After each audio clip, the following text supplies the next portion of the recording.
Allez, on démarre notre nouvelle séance de lecture. On va continuer le son aïe et le son aïe que l'on a vu hier. Donc, pour te souvenir un petit peu, j'ai remis ce que je t'avais proposé hier. Quand le nom est masculin, que l'on peut mettre le petit mot un ou le petit mot le, aïe s'écrit aïel, comme dans éventail. Aïe s'écrit UL comme dans soleil. Tu te rappelles? On a l'exemple de portail, rail, sommeil, orteil. Et si le nom est féminin, ça veut dire qu'on peut mettre le petit mot une ou le petit mot la devant. Le son aïe s'écrit aïe de L, E, comme dans muraille, ou abeille, EI de L, E. On a aussi corbeille, merveille, bataille, volaille. Voilà, ça c'était juste pour se remettre un petit peu en mémoire ce que l'on a fait hier. Alors, premier petit exercice, première petite activité. J'ai fait un tableau. Ah, en mathématiques, on a appris les tableaux avec deux colonnes. La première colonne ici, lorsque le nom est masculin, on peut mettre un ou le. La deuxième colonne ici, lorsque le nom est féminin, on peut mettre une ou la. Et je t'ai mis plein de mots ici. Il va donc falloir ranger ces mots dans le tableau, dans la bonne colonne. Donc pour ça, il faut lire les mots. On commence ici. Je te laisse lire chez toi ce mot. Oreille. Comme il y a deux LE, c'est un mot qui est féminin. Oui, une oreille. Mot suivant, je te laisse le lire. Canaille. Deux LE, c'est donc un mot féminin. Une canaille. On continue, tu lis ce mot.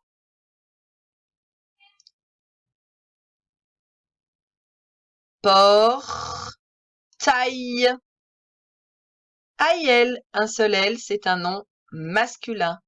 Un portail, le portail. Tu lis ce mot. Conseil. EIL, un seul L, le nom est masculin. Un conseil, le conseil. Tu lis celui-ci, c'est parti, c'est à toi. Médaille. Deux LE, le nom est féminin. On peut mettre une devant, une médaille. Je te laisse lire ce mot, c'est à toi. Corneille. Corneille, deux LE, c'est donc un nom féminin. Une corneille, c'est un oiseau. Je te laisse lire ce mot, c'est parti.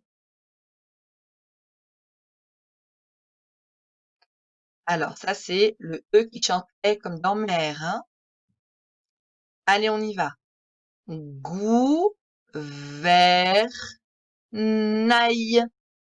Gouvernail.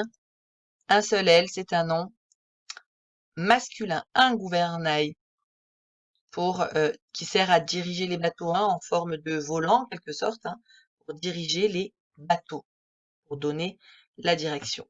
Dernier mot à lire. Orteil. Un seul L. Le nom est masculin. Orteil. Bravo, je te félicite. Je pense que tu as bien lu les mots chez toi. Alors maintenant, on va passer à une dictée sur ton ardoise. Je te laisse mettre pause pour préparer ton matériel, ton ardoise. Et moi, je me prépare également à te faire cette dictée. C'est parti. Alors, on va écrire 1, 2, 3, 4, 5. 5 mots. C'est une dictée avec 5 mots. Donc, tu commenceras bien en haut à gauche de ton ardoise pour avoir la place d'écrire les 5 mots.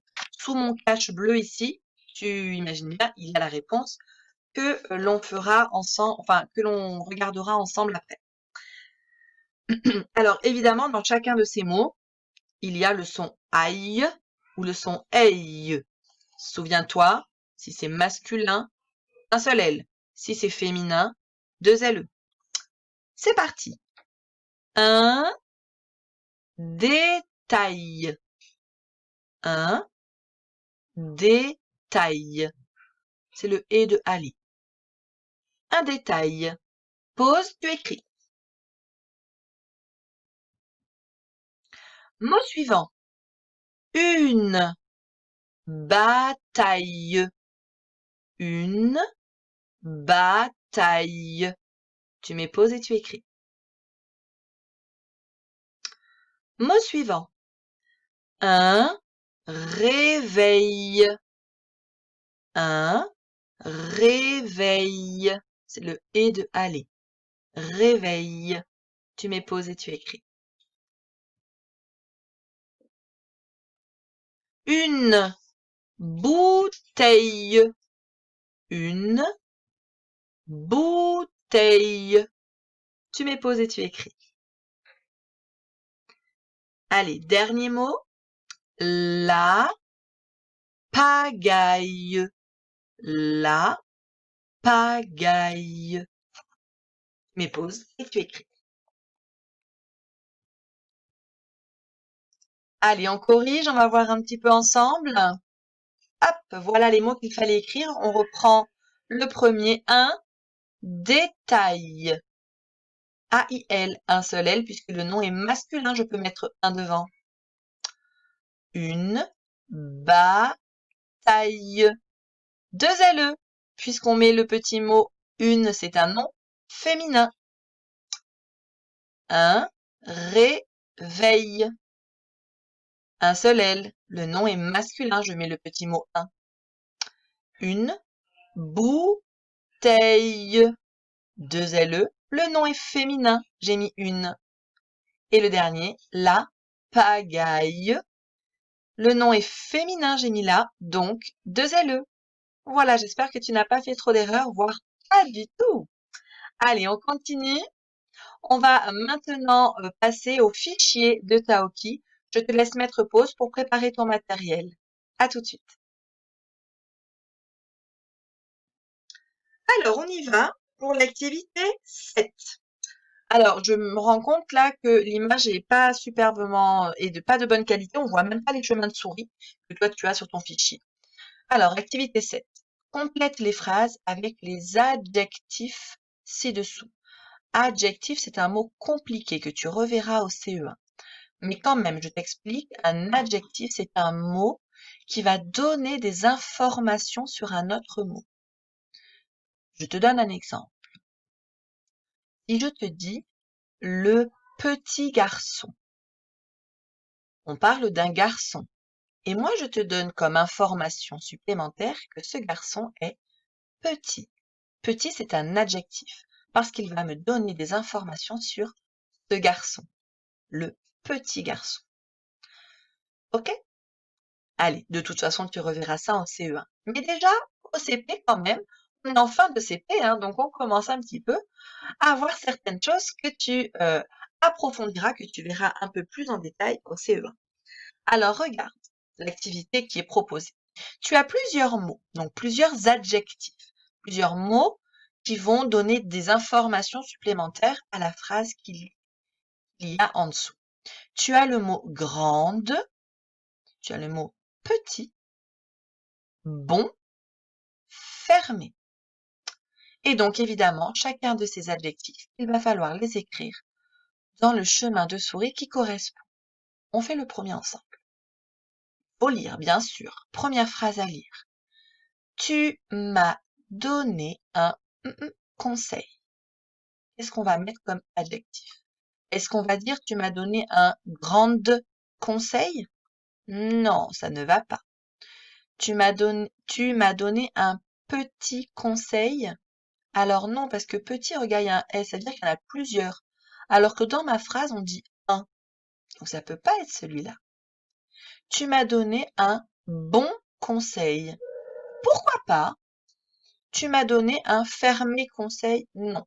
Alors j'ai le bon mot. Tu m'as donné un bon conseil.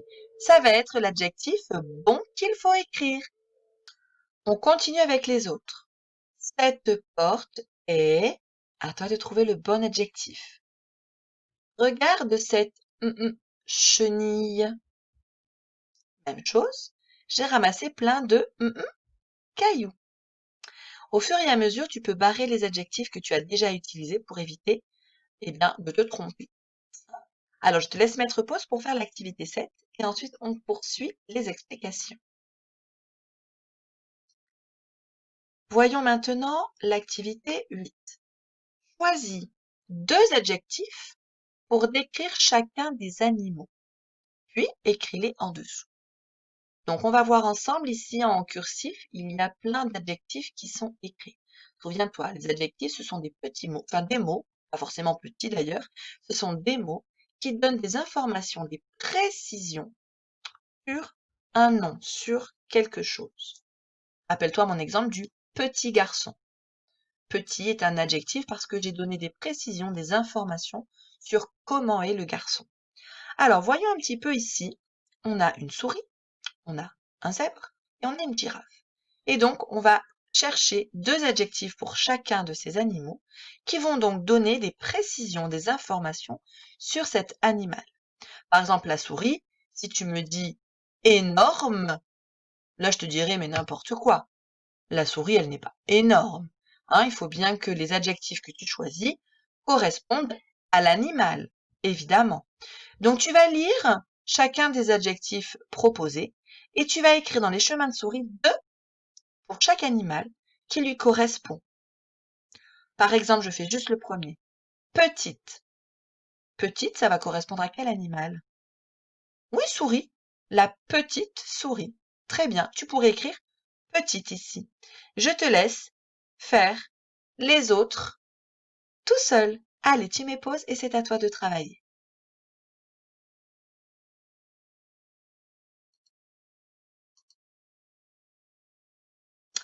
On passe maintenant au livre de Taoki. On va voir ensemble l'histoire de Taoki. Cette longue histoire à l'assaut du château. Et oui, là, on est, ils sont partis visiter donc un château fort, hein, comme à l'époque, comme du temps du Moyen Âge, où justement on voit Lily, souviens-toi dans notre illustration, Hugo et Taoki déguisés avec des vêtements de l'époque, des vêtements médiévaux. Ça veut dire du temps du Moyen Âge, il y a très longtemps, où vivaient encore les chevaliers, les princesses dans leur château fort. Ça, je sais que c'est quelque chose que vous aimez particulièrement. Alors, dans cette histoire de Taoki, il y a quelques mots de vocabulaire un peu compliqués, justement parce que c'est du vocabulaire, sur les châteaux forts, sur les chevaliers. Alors, je vais t'en dire quelques-uns. Donc, je vois avec toi les quelques mots un peu difficiles à comprendre, puisqu'il y a beaucoup de vocabulaire spécifique, hein, des mots euh, qui parlent justement du temps des Moyen Âge et des chevaliers. On a par exemple des déguisements médiévaux. Donc ça, je te l'ai dit tout à l'heure, c'est médiéval, médiévaux quand il y en a plusieurs. C'est du temps du Moyen Âge. Donc le Moyen Âge, c'est une période dans l'histoire, il y a très très longtemps, où vivaient donc les chevaliers et les princesses. On a le mot attirail. Attirail, c'est tout un ensemble de choses. Donc là, on va parler de tout l'équipement, de tout ce que porte un chevalier. L'attirail du chevalier, c'est tous les équipements, parce qu'ils sont nombreux, d'un chevalier. Alors, on a par exemple comme mot compliqué la cotte de maille. La cotte de maille, c'est ce que porte Taoki ici. Hein, on voit ça se croise, ça fait comme des croix. Pareil pour Hugo.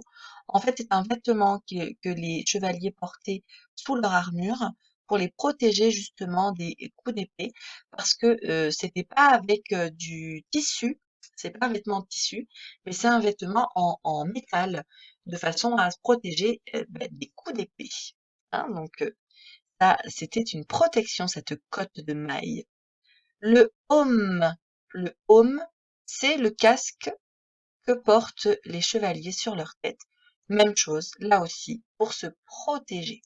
Donc, cotte de maille, c'est ce qu'ils portent sous leur armure pour se protéger des épées Et le home, c'est le casque qu'ils portent sur leur tête. Le pont-levis. Tu sais c'est quoi un pont-levis sur un château fort? Hein, eh bien, à l'entrée, pour éviter que les assaillants, les adversaires puissent entrer dans le château, il y a un pont-levis. Donc tu vois ici, en bois, il est baissé le pont-levis, avec ici une grille qu'on appelle une herse, hein, il n'y est pas dans le texte. Et le pont-levis, en fait, normalement, il se lève pour venir contre l'ouverture, pour fermer le château fort et être protégé. Et quand quelqu'un arrive, eh bien, on baissait, hop, le pont-levis, de façon à laisser entrer les invités à l'intérieur du château. Ici, le mot édifice, ça veut dire bâtiment, hein. Donc, quand on parle là, ici, dans cette histoire de l'édifice, on parle en fait du château, hein. Une corneille, c'est un oiseau. Qu'est-ce que tu as d'autre? Le landau. Peut-être tu sais pas trop c'est quoi le landau. C'est un mot qu'on n'utilise plus trop. Le landau, en fait, c'est la poussette. Mais c'est une poussette où on peut allonger les bébés. Le landau, voilà. Le reste, tu ne devrais pas avoir de difficultés. Donc, je te souhaite une bonne lecture. N'oublie pas, tu as les mots-outils à mémoriser. Tu connais toutes les techniques maintenant pour mémoriser les mots-outils pour les mettre dans ton tiroir de mots. Allez, tu mets pause, c'est parti. Bonne lecture. Allez, on passe à l'activité 9 de ton fichier pour voir si tu as bien compris l'histoire de Taoki, pardon, que tu viens de lire. Donc, tu as plein de phrases, enfin, tu en as plein. Tu en as cinq phrases à lire qui ne sont pas du tout dans l'ordre de l'histoire de Taoki. Il va falloir les remettre dans l'ordre.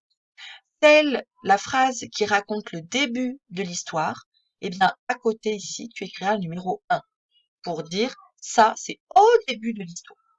Ce qu'il y a juste après, tu mettras le numéro 2, juste après le numéro 3, juste après le numéro 4, et ce qu'il y a à la fin de l'histoire de Taoki, tu mettras le numéro 5. Pour ça, bien sûr, il faut lire les phrases. On ne fait pas au hasard, on n'invente pas. Tu peux t'aider de ton livre de Taoki si tu en as besoin, sans hésiter. Tu mets pause et tu fais l'activité. C'est parti. Je continue avec l'activité 10. Écris une phrase pour répondre aux questions. Tu as des questions et toi, dans chaque chemin de souris, eh bien, tu vas écrire la réponse. Pour t'aider, tu peux utiliser les mots de la question pour répondre. Première question, on l'a fait ensemble, tu vas voir. Pourquoi Hugo et Taoki sont-ils déguisés en chevaliers? Alors, est-ce que tu sais pourquoi ils sont déguisés en chevaliers? Oui, autre aussi aide pour toi, tu peux bien évidemment utiliser aussi ton livre de Taoki pour retrouver les réponses et pour trouver les mots si jamais tu ne sais pas comment écrire le mot. Par où entre-t-on dans un château fort? Donc tu as des éléments de réponse déjà dans la question, hein. On entre par. Après, à toi de trouver la réponse. Si tu ne t'en souviens plus, tu peux utiliser le livre de Taoki. Que fait Agnès? Tu écris la réponse. Que fait le père de Hugo? Tu écris la réponse. Si l'activité 10, tu n'as plus beaucoup de temps, vraiment c'est trop compliqué pour toi, tu peux la faire à l'oral avec tes parents. C'est comme tu veux. Soit tu as le temps et suffisamment d'énergie et de courage pour le faire à l'écrit, donc tu écris chaque réponse. Si tu manques de temps parce que tu as déjà pris du retard dans ta journée ou que tes parents n'ont pas trop le temps pour tes activités, tu peux le faire avec eux à l'oral. Voilà. Tu mets pause, tu fais ton activité. Et on termine par la dernière activité et ce sera fini pour la lecture du jour. L'activité 11. Relis chaque mot au déguisement de Hugo. Donc là, il faut se souvenir du vocabulaire que je t'ai expliqué quand tu as lu l'histoire de Taoki.